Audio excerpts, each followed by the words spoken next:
December just hits different. It's a month where, of course, you want to rest, but you also don't want your audience to forget you exist, and you might be a little bit afraid to just let your business go completely by the wayside in December. So welcome to your CEO nearly hibernation era, where visibility is more relatable content, a little bit lower lift, and any kind of showing up, even if it's pretty light, still counts. This episode is going to be your permission slip to exhale, but still stay top of mind and set yourself up beautifully for January without doing anything that resembles a full launch. Unless you want to, then call me. A complete funnel overhaul or a new year, new me marketing sprint. Let's dive in.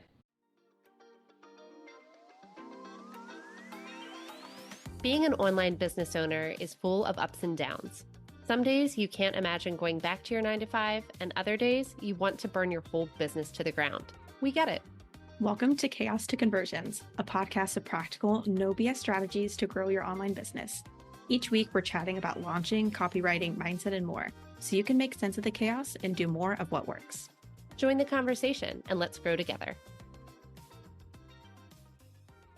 Hello and welcome back to Chaos to Conversions. Just Melanie here today. And if you have been following me on Instagram, I usually am able to record episodes well ahead of time. And this is actually, dare I say, like the closest I've ever recorded to it publishing and going live. So I put up a little poll on Instagram, a great strategy for market research, by the way, but that's an episode for another time, to see what my audience was mostly craving for me to talk about this time of year. So this is what won: how to be a hibernating CEO, but without totally disappearing. So when I say hibernating, I don't mean literally going into a metaphorical business cave under a blanket fort and not posting or sending any emails or doing any sort of new content for the month of December. You can. That is totally up to you. But I think most people who are small business owners might be a little bit afraid to completely ghost their audience for the month, even 2 or 3 weeks between the Christmas rush or the holiday rush and then leading into January. So this isn't going to be, or I would just end this episode now, right? And I would say, like, don't post anything, just delete Instagram off your phone and don't send any emails. But that's not what I'm going to be talking about. We're going to talk about instead a strategic slowdown, not a total ghosting of your audience, because people arguably have more time to relax, and they might even be looking at their phones a little bit more during the workday. That doesn't mean you need to post more and meet them where they are. What it means is instead, this month should be about connection, not convincing people to buy. It should be more humanization of content. And this is going to work for a couple different reasons. One, you've probably, or maybe I should say, been trying to sell your little booty off in the end of November, beginning of December for Black Friday. People have already been sold to. So when this episode is airing mid-December on, people are wanting to feel instead more connected to others, more seen, and laugh a little bit. So this is a really great time to show up in a way that is going to build trust, authority, and because of that, a little bit of momentum and connection moving into January, which can be a super popular time to launch. So this low effort, this is all going to work because this low effort, this consistency is going to, if you can just remain consistent, that is going to, like I mentioned, build connection, show the more human side of your brand, what you do during the holidays, as you reflect, and we're going to get into a little bit more of a specific content plan. But as you reflect, you're also going to be building authority by showing what you worked on this year, and you'll seem, and hopefully also actually be, very relatable to your target audience. So let's look at this sort of 4-piece formula that I want you to try and shoot for. And I'm going to try and shoot for it too. I personally, as of the last 6 weeks. Haven't really been so great at showing up on Instagram. I missed a few weeks of emails. So this is also kind of like an accountability podcast episode for me, and I'm going to follow my own low lift 4-piece formula to have a CEO hibernation season towards the end of December and into early January. So my kiddos are off for kind of a long time this year. The last day of school is December 19th, and they're off the whole way through January 5th. So a lot of time to relax and kind of figure out what all we're going to do over those 2 weeks. So we're going to go bare minimum visibility plan. So here's a 4-piece formula. We are going to shoot for at least one weekly story, one repurposed in-feed post or reel on your social media outlet of choice. For me, that's Instagram, one email, and one brief year in review reflection series. Now that can be dealer's choice, right? If you want to write a second email, or if you want to talk more, if you like talking more on Instagram and you want to do like face to camera stories or even slides, or if you want to do some sort of carousel post, for example. All right, so 4-piece formula. So let's think about some things that we could talk about during our weekly stories from, I would say, the time this episode goes live, so December 16th, through that first full week in January, the week of January 5th, I guess it is, when people are sort of easing back into content. So we're looking at the next 3 or so weeks. People are easing back into content, easing back into business. One weekly story. Here are some ideas of what you can post. So anything behind the scenes that is cozy and snuggly. I love seeing other people's Christmas trees and Christmas decorations and setups. So I don't really think I'm alone in that. So anything like behind the scenes, cozy of you working on your business, something like a quick lesson that you learned about business in 2025, just overall or in general. It doesn't have to be very specific. You could talk about something that you are playing with, planning, thinking about doing in 2026. And that can also double dip a little bit as market research, could be a little bit of a tiny teaser, see how your audience reacts to it. There's also some pretty hilarious memes going around right now, or like trending reels. If you've seen the one with John Hamm from Your Friends and Neighbors, as of recording this, that is all over the internet. And I think it's relatable and hilarious. And the show's great too. If you haven't watched Your Friends and Neighbors on Apple TV, you should totally do that. But anyway, these are all things that you could post on your social media platform of choice. And for the most part, hopefully these things are going to be pretty low effort and high connection. So don't be afraid to use polls, question boxes, any sort of engagement stickers during this time as well. Okay, so that is one weekly story. So not even asking for a daily story, but if you can, go for it. Or if you feel like it, go for it. But try and post one story a week over the next 3 weeks. Next up, a repurposed post. So this would be a little bit of going back and looking at what actually worked for you in 2025. So is there an email that got a lot of clicks, a lot of replies, a lot of sales even? Can you repurpose that in some way to make it a little bit more, not necessarily salesy, but a little bit more nurturing? If there is a podcast episode, if you happen to have a podcast that had a ton of downloads, or you got a lot of responses when you talked about it on your stories back in June, for example, you could consider gleaning some nuggets from that episode and turning that into a post, or, maybe some Instagram stories as well. Or if there is a different type of carousel that you did, like an educational carousel, can you turn that into a reel, or can you turn a reel where you gave some tips and some value into a carousel? So looking back at literally what did really well in 2025 for your content, and then showing it in a different way. And this is going to be great because it should hopefully require no new ideas from you, because it already worked well once. Plus, people might not have seen it the first time. And this is also a great way to test different mediums of content. So if you did a carousel, try and make it a reel. If you did reel, consider making it a carousel. You could make it a cute little Instagram highlight. If you have the time, you could repurpose it into an email. So your second assignment, besides stories, is repurposing a piece of content. Part 3 of your 4-part easy content plan is an email.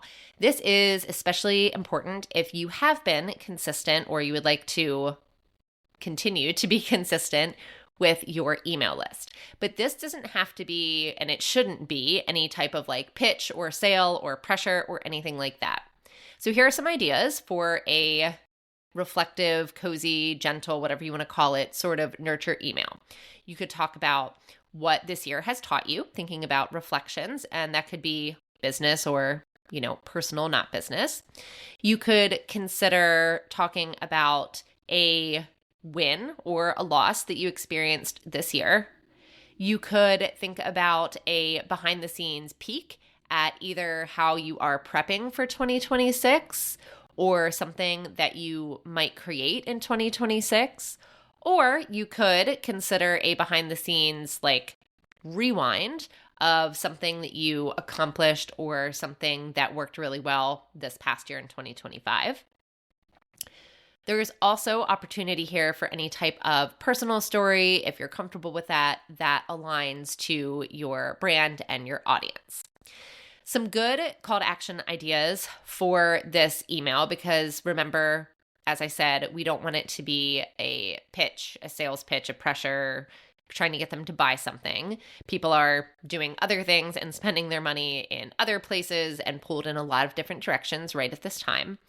So you could ask them instead to hit reply and tell them something, that they also learned this year or what this year has taught them, something that they're working on for 2026, or maybe their favorite. It doesn't even have to be related to the email. It could be just their favorite Christmas cookie or their favorite tradition. You could also send them to a podcast or a blog post.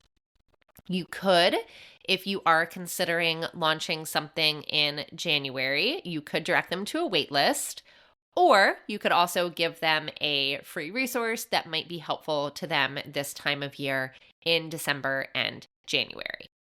Here is what I would call, I know I said it was a 4-point content plan, but let's call this 3.5, because we can make this the bonus one. We'll make this the bonus tip, but I would put it towards the end of December, and then I'll talk a little bit more about what you could talk about in January when the calendar flips over to 2026 and you might slowly begin to warm up your audience again. So here's the 3.5 of the 4-part content series. A year in review. So this is where you can take that time for reflective and wrap-up content and expand it a little bit more if you feel like you have the bandwidth. People love reflective content this time of the year. Everybody, well, I shouldn't say everybody, but a lot of people are feeling nostalgic. They're reflecting on the year that they had, both business and personally. They love to see, there's always those like wrap up reels at the end of the year, which I think are fun to watch some people's. So as you are reflecting, this can also be an opportunity for you to throw in things like your favorite client wins or your favorite business wins. If there are lessons that you learned about what worked and what didn't, anything you have about predictions for the next year, things that you might be carrying into the next year, what you're leaving behind. And all of these sort of things that you're sharing in your reflective content can also help to strengthen your authority, your positioning, build trust with your audience, which will ease you gently into part 4, which is what I would consider the beginning of the warm-up after January 1st, when people start to ease back into business. Because let's be real, it's not like everybody aggressively starts working again on January 2nd. People start at different times. January shouldn't feel like a cold plunge or anything like that. It shouldn't feel like whiplash. It can be a gradual return to more visibility.